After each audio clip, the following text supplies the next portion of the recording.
Point and shoot and compact cameras are now better than ever. You finally get the convenience of your phone, but with the image quality and specs of a pro camera. But a good point and shoot and compact camera is usually very specialized and made for a specific style of shooting. So you need to make sure your camera has the specific specs and features for your style. Otherwise, you might pick up a great camera that simply isn't designed for you, leaving you a bit disappointed. So in this video, I'm going to show you the best point and shoot and compact cameras for different styles of shooting along with different budget levels, and teach you what specific features and specs you should look for in your camera. And as always, I'll leave links down below with the best pricing on all the cameras we talk about today. So if you're someone that wants a pocket-sized camera for everyday shooting, and you also want great visual quality with amazing user-friendly design, then the very first camera on this list might be exactly what you're looking for, and that is the ZV-1 Mark II. But this is just the first camera on this list, and we have other really great point and shoot cameras later on in this video,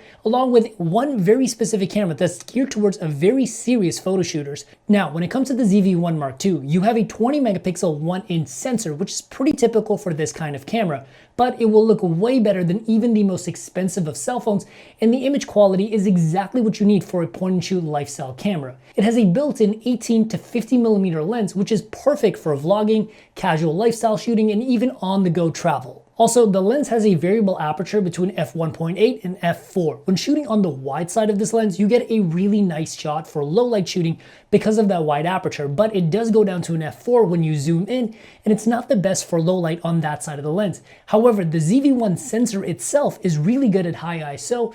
I was able to get really good results even as high as 6400 ISO and even 12800 ISO. And the ZV-1 also has rock solid autofocus performance, which is something that Sony cameras are known for. It's very fast and reliable and does a great job at tracking moving subjects. And it also has face and eye detect, so if you're shooting people, the autofocus will never let you down. And it also has another really cool autofocus mode known as Product Showcase. This is where you can hold things up like objects to the camera, and the autofocus will automatically snap focus to the object and back to your face when you put it down.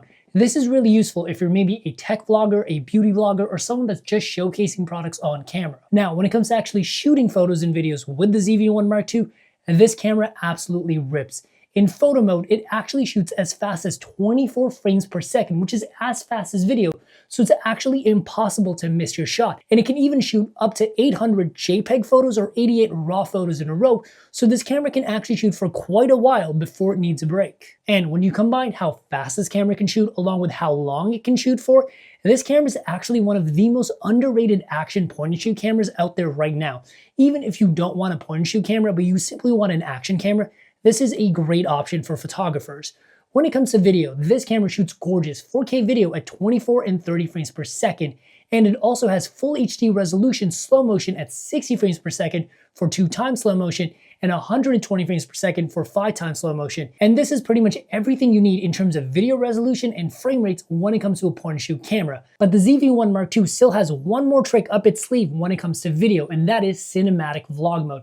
This is where you can add a filmic look to your video in camera, and you can even customize this look to get the exact look you want. And it also adds black bars to the top and bottom to give you more of a cinematic movie-like feel. Now, some of you guys may not be a fan of the black bars at the top and bottom of your video, but cinematic vlog mode is still a really useful tool for getting a cinematic look in camera with just a few clicks. And if you're really adamant of doing all the color grading yourself, the ZV-1 Mark II also has S-Log 3 and cinema profiles built in for color grading. However, it is only 8-bit color, where most newer cameras that are designed for color grading have 10-bit color. However, when it comes to design, this is where the ZV-1 Mark II really shines, and I have to say, when it comes to point and shoot cameras, it has one of the most user-friendly design. It has a minimal button layout that's very beginner friendly. It has one button to switch between photo, video, and slow motion, and has two separate record buttons for photo and video. And the ZV-1 Mark II also has a built-in 3-capsule microphone that delivers super solid audio even in busy environments. And the great thing about this microphone is that it's going to save you money by not having to buy yet another thing for your new camera, and it's also going to help keep it smaller and lighter if you're traveling or vlogging with this. But you can still add your own external microphone to this camera, and on top of that, it also has a side articulating screen, which I absolutely love, because one, this side screen gives you touch autofocus, but on top of that, it also gives you full control over your camera just using the touchscreen on the back, meaning you can change all of your major settings like aperture, ISO, and shutter speed, but also dig into the menus, and you can kind of use this camera like a smartphone, and I'm assuming a lot of you guys are probably ditching your cell phone for a point-and-shoot camera. And the battery life in the ZV-1 Mark II is super solid for a point-and-shoot camera. You're going to get a few hundred photos with this camera on a single charge, and you could probably vlog with this camera all day if you're recording on and off with breaks. The Sony ZV-1 Mark II is pretty much the perfect lifestyle camera for most shooters, and I absolutely love the lens this camera comes with specifically for vlogging and everyday shooting. And on top of that, it has really solid autofocus, and cinematic vlog mode is a really useful tool. But the one downside of the ZV-1 is that it doesn't have a built-in flash, which I know a lot of you guys want. But the ZV-1 Mark II does have an older brother, the RX100 Mark 7, and this actually has very similar specs, but also has a built-in electronic viewfinder, a flash, and a ridiculous 24 to 200 millimeter zoom lens. It is a pretty expensive camera, however, so I don't recommend it for most people, but that is a camera you should look at. Instead, there's a much cheaper alternative if you want a point-and-shoot camera with a built-in flash, and that is the Canon G7X Mark III. However, what sets the G7X Mark III apart is that it has a built-in lens that's a 24 to 100 millimeter lens. This is going to give you a lot more range in your lens compared to the ZV-1. It's also going to give you almost twice as much zoom. However, the G7X only has a 24 millimeter lens on the wide side, so the ZV-1 Mark II is still wider, and that might be a better fit for vloggers. However, one thing that's much better about the lens in the G7X Mark III is that it has an aperture between f1.8 and f2.8 that's going to make this camera significantly better in low light, both on the wide side and zoomed inside, and it's also going to give you a shallower depth of field, aka that blurry background effect.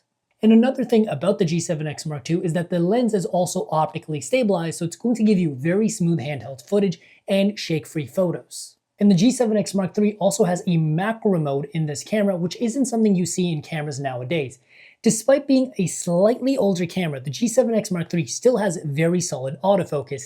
It doesn't have the fanciest features like product showcase mode, but for 99% of people, the autofocus performance in this camera is going to be completely fine. If you're a casual shooter that's just shooting on and off, maybe a little bit of action, this autofocusing system is going to do just fine. And it still has face and eye tracking, so if you're shooting people, the autofocus should work perfectly. So how does the G7X Mark III actually perform when it comes to taking photos and videos? When it comes to shooting photos, the G7X Mark II actually has two separate modes. A regular 8 frames per second mode, which is a little bit slow, but it allows you to shoot with autofocus, RAW, and JPEGs at the same time, and it's probably fast enough for most casual shooters. Not everybody really needs 24 frames per second. And in the second mode, it has something known as raw burst mode, where it shoots at 30 frames per second, which is actually faster than the ZV-1 Mark II. But in this mode, the autofocus is set to one specific spot. In raw burst mode, it will quickly shoot 30 frames per second for about 2 seconds, and then you can go into your camera, pick the exact image you want, select that, and that will be your photo. And for video, it's pretty much your standard 4K video at 24 and 30 frames per second, along with full HD at 60 frames per second for 2x slow motion and 120 frames per second for 5x slow motion.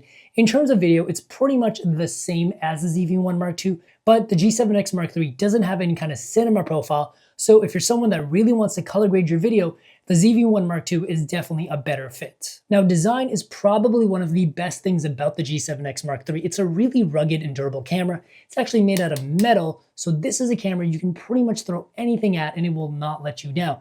And of course, it has a built-in flash, which is one of the best reasons to buy this camera, because in terms of image quality and having a built-in flash, this is one of the best and most affordable options. Now, in terms of button layout, the G7X Mark II has more of a traditional button layout that's closer to a DSLR or a mirrorless camera, which is a little bit slower when it comes to on-the-go shooting, but with this button layout, you get more options for how you want to shoot with it. Because it has a mode dial, you can easily change this camera into different shooting modes, whereas with the ZV-1 Mark II, you only had photo, video, or slow motion. And the G7X Mark III also has a built-in microphone just like the ZV-1. But in my testing, the audio microphone does tend to pick up a lot of background noise, and you should probably plug in an external microphone if you want to use this camera seriously. And the screen on the back of the G7X III is also 100% touch sensitive, giving you touch autofocus, but you can also use it to change all of your major settings and go into your menus. However, one thing to note about the screen is that it does flip up to the top of the camera. Some people might like this, some people may not. I personally do like it But if you want to mount a microphone onto this camera, it is going to get in the way of this screen. So with this camera, you actually have to mount your microphone to the side of this camera. And there's actually no microphone mounting points on this camera, so you also have to buy a $10 adapter from Amazon. This won't really affect any audio quality, but it may affect your usability with this camera, because by having the microphone on the side with an adapter, it makes this camera a little bit clunky and it may not be that much fun to vlog with.